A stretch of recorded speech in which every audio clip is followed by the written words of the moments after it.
Buenas tardes para todos y todas.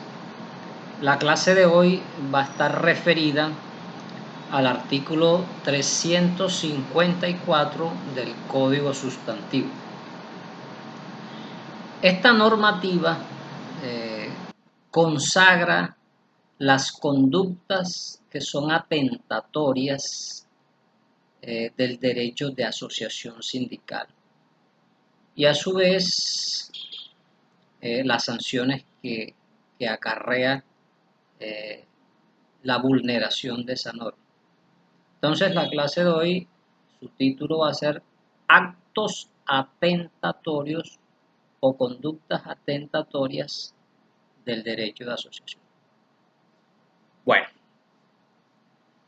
esa normativa ya referida trae 5 conductas que atentan contra el derecho de asociación. Entonces vamos a mirar cada una de ellas, explicamos con algunos ejemplos y miramos a renglón seguido las sanciones que conlleva atentar contra ese derecho. Bueno, primer acto atentatorio. Obstruir o dificultar la afiliación de los trabajadores a los sindicatos mediante actos, mediante dádivas, mediante promesas o establecer esas condiciones para acceder a tales beneficios. Ustedes pueden ir siguiendo el artículo 54 para que les quede más fácil. Entonces vamos a explicar. Vean. Obstruir o dificultar son sinónimos, porque ellos son sinónimos o similares a estorbar, a entorpecer, a impedir, a obstaculizar.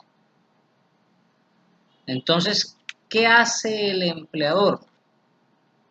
El empleador o cualquier persona o su representante también puede ser, porque no necesariamente es el empleador, puede ser su representante quien le ofrezca dinero, le ofrezca un tipo de beneficio laboral a las personas para que no se afilien al sindicato.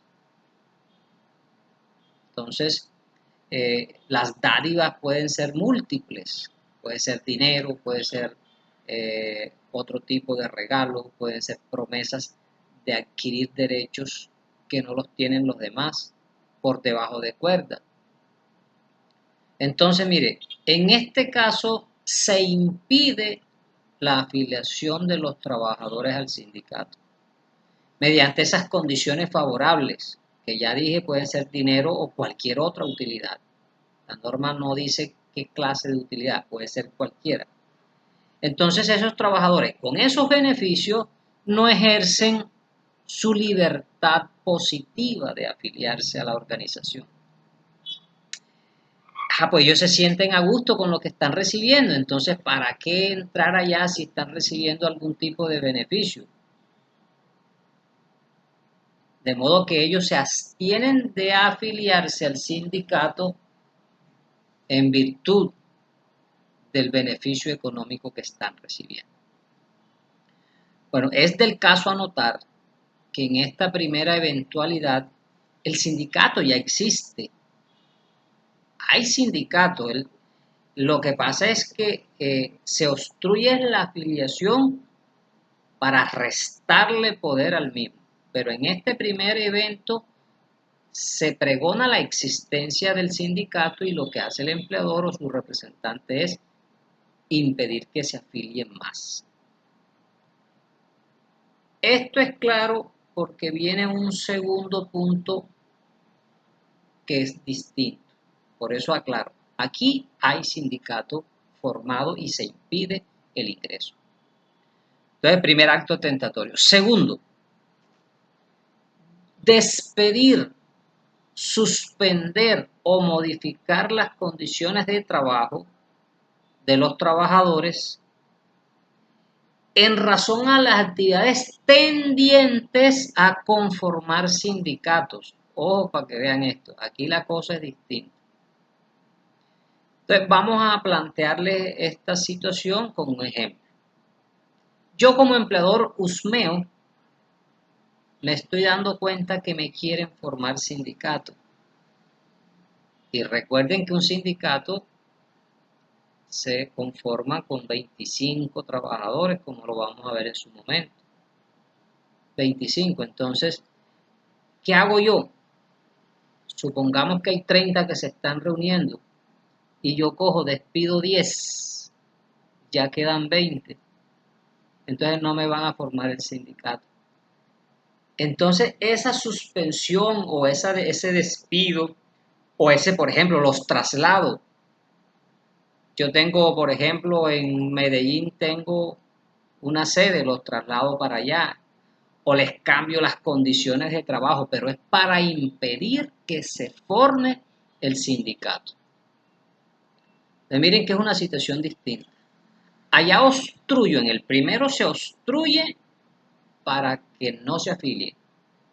Acá despido, suspendo o modifico condiciones de trabajo para que el sindicato no vaya a ser creado. Entonces, eso no solo impide que se cree el sindicato, sino que atemoriza, psicológicamente afecta a los demás para que no se conformen. Eso es una presión psicológica que hay también allí, porque la gente quiere, pues los trabajadores quieren conservar su puesto. Entonces, segundo atentado. Tercer atentado. Negarse a negociar con los trabajadores cuando le presenten un pliego de peticiones. Entonces vamos a explicar eso. Creo que una vez le dije, si no se lo dije, se lo digo ahora, que cuando un sindicato o los trabajadores organizados presentan un pliego de peticiones, los artículos 432 y 433 del Código Sustantivo disponen que el empleador debe recibirlos para iniciar conversaciones dentro de las 24 horas siguientes sin que pasen de 5 días. 432 y 433. Para mirar las condiciones, cómo se va a negociar. No es que van a entrar a negociar enseguida, no, en esos 5 días no. Es para mirar la logística. Entonces, si ese empleador o su representante se niega a negociar, está vulnerando el derecho de asociación sindical. Entonces, de modo pues que ahí hay un tercer atentado. Es obligación ineludible del empleador negociar so pena de las sanciones que traen las normas que a continuación vamos a ver. El 433 trae unas sanciones por no negociar y este mismo artículo 354 trae también unas sanciones. Bien, yo quiero como que aclarar en este punto algo porque es que a mí una vez me hicieron una pregunta. Entonces yo quiero aclarar una cosa. Una cosa es que el empleador se niegue a negociar, se niega a sentarse a negociar, que ese es el acto atentatorio. Y otra cosa muy distinta, que una vez sentado no llega a ningún acuerdo. No negocie con el sindicato, ya ellos se irán a la huelga o se irán al tribunal de arbitramiento. Pero son dos cosas y dos momentos distintos, para que sepan eso. Una cosa, repito, es negarse a negociar, negarse a conversar, y otra cosa es que una vez sentado no haya acuerdo, no haya negocio, no haya convención colectiva o no haya pacto colectivo. Otro acto atentatorio. Cuando yo despido, suspendo o modifico las condiciones de empleo de los trabajadores sindicalizados. Entonces, aquí ya el sindicato está formado también. En el primero, impido a que se afilien. Aquí es que voy a modificar las condiciones de trabajo. Ese es diferente a los puntos anteriores.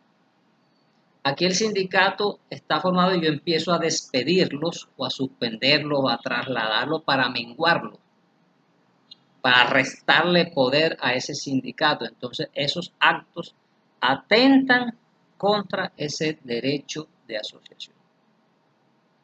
Y quinto, que es el otro acto, sin perjuicio de que sean los únicos actos,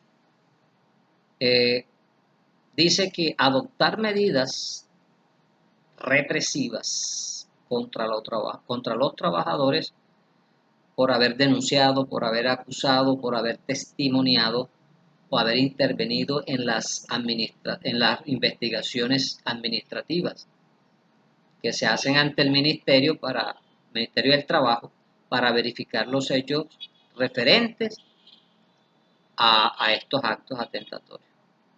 Ahí tienen el quinto, pero vamos a explicarlo. Vean, si yo veo como representante del sindicato que el empleador no quiso negociar conmigo, no se sentó a negociar y está atentando contra el derecho de asociación, entonces yo lo denuncio, lo acuso ante el ministerio.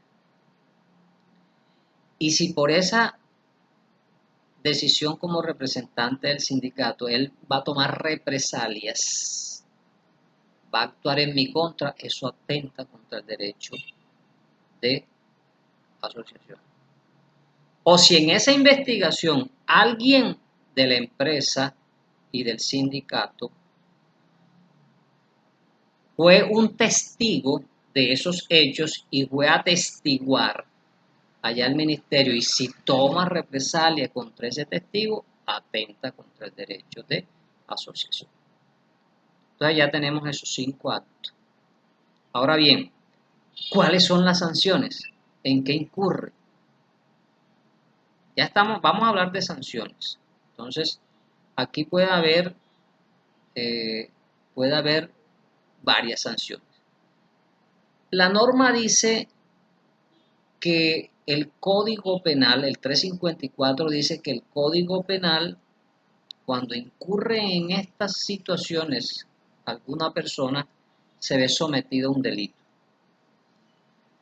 Pero miren, esa norma que dice el 354 ya está reformada. No es el artículo del Código Penal que dice ahí, sino es el 200 del Código Penal.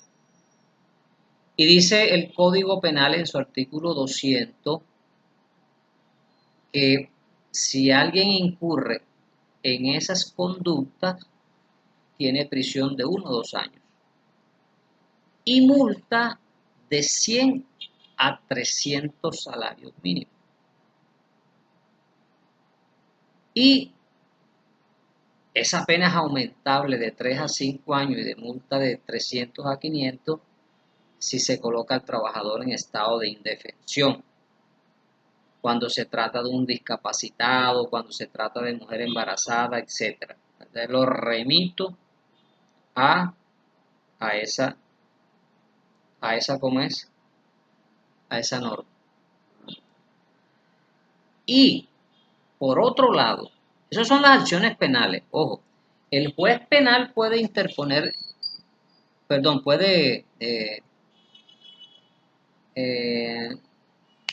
se me fue la palabra. El juez penal le puede imponer a la persona que incurra en ese delito la pena de prisión, pero además puede imponerle las multas que dice allí. Pero por otro lado, el Ministerio del Trabajo, si hay una investigación por esos hechos, una queja administrativa y con prueba de que se atentó, el ministerio puede imponer multas que van entre 5 a 100 salarios mínimos. Entonces, jóvenes, yo les voy a dejar esta inquietud porque la vamos a debatir en la próxima clase. Léanse el 254, léanse el artículo 200 del Código Penal y les voy a dejar esta situación. yo soy el empleador, atenté contra el derecho de asociación, me denunciaron ante el ministerio, me presentaron una queja administrativa ante el ministerio comprobó de que yo atenté contra el derecho de asociación y me puso una multa de 20 salarios mínimos. Recuerden que la multa para el ministerio va entre 5 a 100, me puso 20. Después me denunciaron penalmente por atentar contra eso. Y me pusieron pena de prisión de 1 a 2 años y multa de 100 salarios mínimos. Les dejo esta inquietud para debatir en clase la próxima semana. ¿Me podrá el juez penal imponer multa cuando ya la multa me la impuso el ministerio? ¿Se podrá o no se podrá? ¿Habrá violación del principio non bis in idem? Es decir, no dos veces por la misma causa. Entonces, como dijo el filósofo de cabecera mío, Diomedes Díaz, se las dejo ahí. Así las cosas, léanse el 354 bien leído y el 200 y vamos a debatir ese supuesto de hecho que acabo de manifestarles, porque eso no está ni en la doctrina, no lo trae ni la jurisprudencia, sino que es un planteamiento que estamos haciendo a nivel académico. Bueno, que pasen muy bien, entonces nos vemos la próxima. Bendiciones y se cuidan.